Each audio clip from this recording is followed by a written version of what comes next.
Halo, assalamualaikum warahmatullahi wabarakatuh. Di video kali ini saya akan membahas alur cerita film Coraline. Film yang dirilis pada tahun 2009 ini tentunya akan menghibur Anda semua.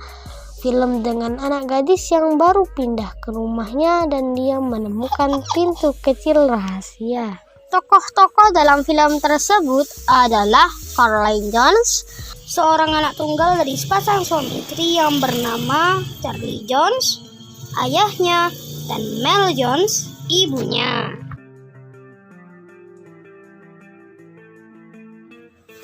Coraline Jones adalah seorang anak tunggal dari sepasang suami istri yang bekerja sebagai penulis.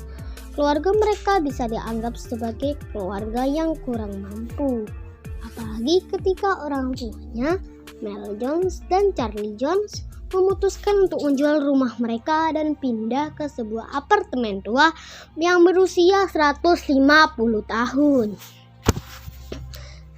Coraline membenci apartemen yang bernama Pink Palace tersebut.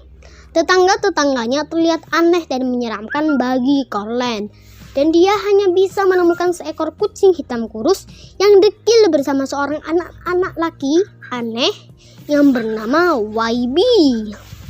Coraline tidak menyukai YB karena dia terlalu banyak bicara. Tapi YB berbaik hati memberinya sebuah boneka tua yang ternyata sangat mirip dengan Coraline. Ia lalu meletakkan boneka kain yang mirip dirinya itu di atas kursi di kamarnya. Dia juga memiliki seorang tetangga yang gemar bermain sulap atau sirkus yang bernama Mr. Bobinsky, dan sepasang wanita tua yang dulunya merupakan artis terkenal, Miriam dan April.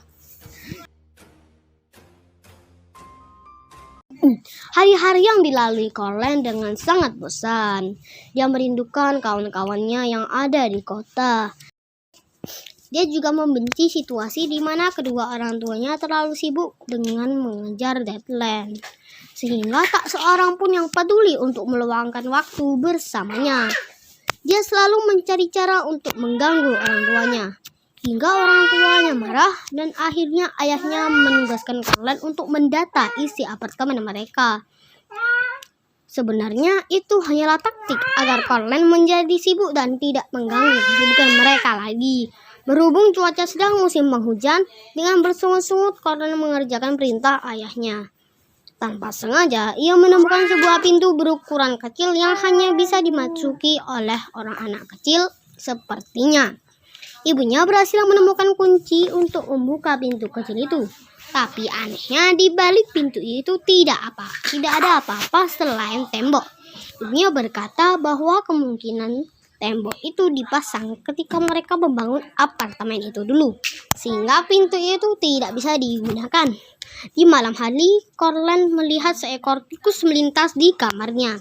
Dia lari mengejar tikus itu dan menemukan kalau tikus itu ternyata menyelinap ke dalam pintu kecil yang ditemukannya tadi pagi. Karena ternyata ibunya membiarkan pintu itu tetap terbuka. Di balik pintu itu, Coraline telah menemukan kalau dinding batu itu sudah menghilang dan berganti dengan terowongan yang berwarna-warni. Dengan penasarannya, ia menelusuri terowongan itu dan menemukan sebuah rumah lain di sisi yang satunya. Rumah itu persis seperti apartemen tua dan jelek mirip orang tuanya, hanya saja lebih bagus. Dia menemukan seorang wanita muda yang cantik sedang memasak di dapur. Sekilas wanita itu mirip ibunya, tapi sebenarnya itu bukan ibunya yang asli. Dia mengaku sebagai ibu lain dari Coraline, ibu yang lebih baik dari ibu sebelumnya.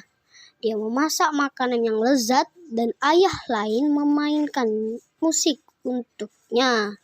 Coraline sangat senang, apalagi ketika ayah dan ibu lainnya itu mengantar ke kamar tidurnya. Sayangnya ketika dia terbangun, dia tidak lagi berada di rumah bagus itu.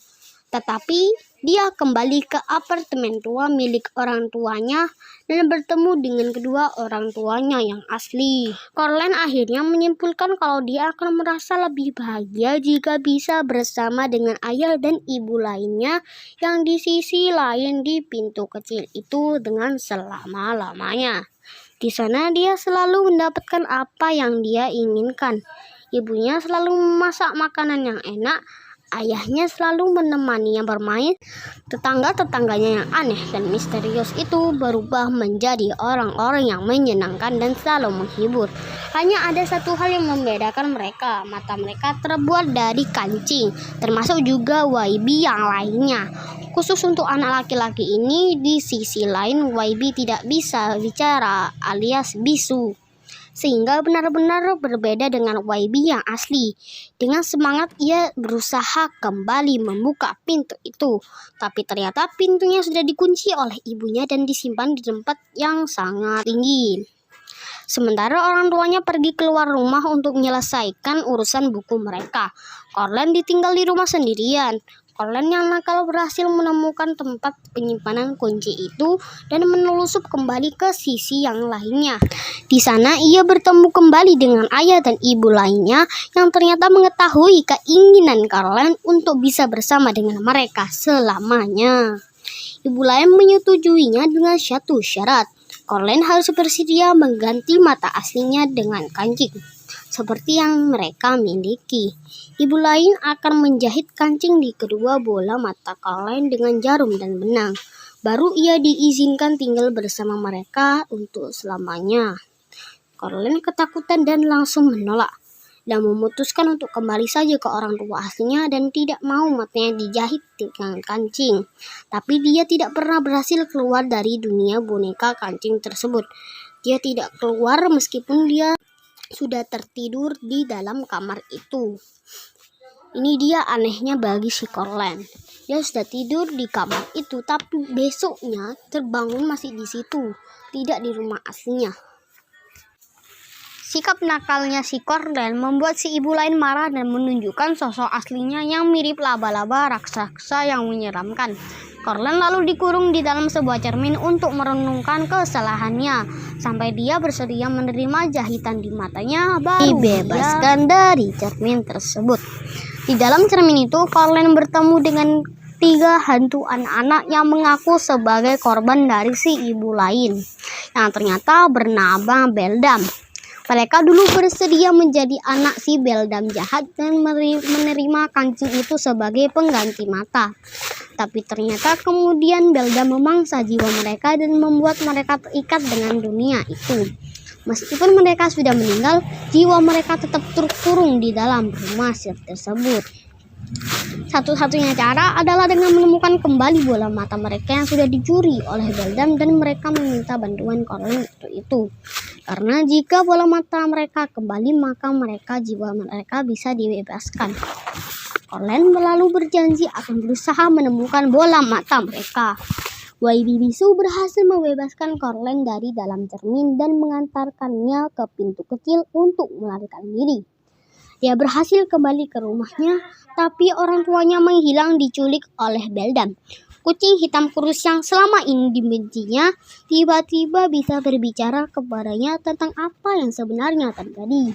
Bahwa Beldam sebenarnya adalah penyihir jahat yang menjebak anak-anak nakal yang tidak bahagia dengan keluarga mereka. Beldam akan menempatkan mata-matanya di kamar anak tersebut, yang ternyata adalah boneka kain yang mirip dengan dirinya adalah mata-mata dari si Beldam. Beldam bisa melihat ketidakbahagiaannya melalui mata kancing itu, lalu memenuhi keinginan si anak di sisi lain dunianya. Itulah sebabnya Beldam tahu kalau Coraline sangat tidak bahagia dengan orang tuanya dan membujuknya untuk tinggal dengannya di dunia boneka kancing tersebut. Tapi itu semua adalah jebakan, di mana Coraline tidak berhasil dijebak. Ia memang bisa melarikan diri, tapi Beldam berhasil mengurung kedua orang tuanya. Sehingga mau tidak mau Coraline harus kembali ke sana untuk menemukan orang tuanya kembali. Meriam dan April memberikan benda sejenis cincin kepadanya untuk membantu perjalanannya. benda itu akan bisa menunjukkan wujud asli atau sesuatu benda yang sudah hilang, sehingga matanya tidak akan tertipu. Ketika dia kembali, Beldam mengunci pintu itu dan menelan anak kuncinya, sehingga Courtland tidak akan pernah bisa kabur lagi, sebab kunci pintu itu hanya ada satu. Ia lalu membuat perjanjian dengan Beldam. Ia harus bisa menemukan ketiga bola mata itu berserta orang tuanya dalam waktu 1 malam. Maka Beldam akan membebaskan mereka semua. Tapi kalau ia gagal, maka Courtland harus tinggal bersamanya di dunia itu dan bersedia menggunakan mata kancing. Courtland pun bersedia. Dalam permainan itu, Courtland berhasil menemukan mata ketiga hantu yang ditemuinya di dalam cermin. Tapi ia belum berhasil menemukan orang tuanya. Si kucing hitam membantunya dan ia berhasil menjebak si Beldam untuk membuka pintu kecil itu dan membawa lari bola kaca tempat Beldam menyandera kedua orang tuanya. Dia lalu mengunci pintu itu dari sisi lain dan menyimpan anak kuncinya. Tapi Beldam tetap bisa memata-matai anak itu, yaitu Courtland, melalui anak kunci itu. Akhirnya Courtland berhasil membuang anak kunci itu ke sebuah sumur yang sangat dalam dengan bantuan YB. Courtland menyadari bahwa meskipun keluarganya tidak sempurna, tapi ia menyayangi orang tuanya. Ia lalu mengadakan pesta kebun untuk orang tua dan tetangga-tetangganya. Apartemen tua itu tidak terlihat suram lagi karena para penghuninya dan saling kenal. Oke, terima kasih yang telah menonton video ini dari awal sampai habis. Cukup bagus kan alur cerita film Courtland yang satu ini? Oke, untuk video selanjutnya mungkin saya akan membuat alur cerita film lagi. Silahkan request alur cerita film di kolom komentar ya. Oke, terima kasih yang telah menonton video ini. Jangan lupa subscribe ya. Terima kasih.